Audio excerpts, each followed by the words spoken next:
ไม่เอาละเจอแม่เราเขาไม่เอาละเนาะไม่ได้กินเล่นอยู่เฉยๆแต่เจอแม่ปุ๊บเนี่ยมันเคี้ยวใช่ไหม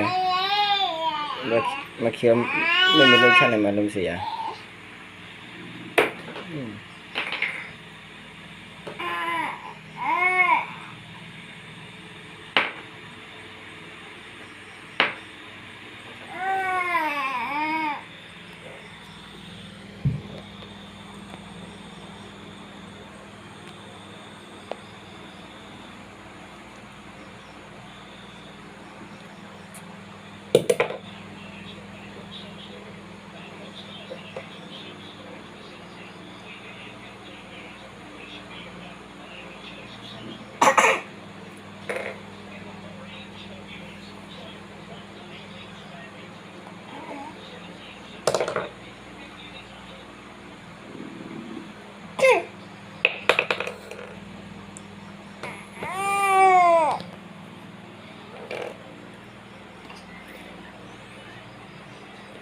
มันต้องจับด้านหลัง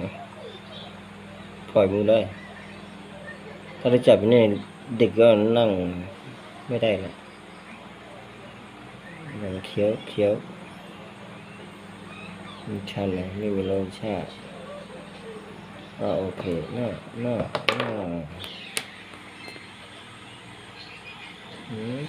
กัดแม่งเลยกัดแม่งเลย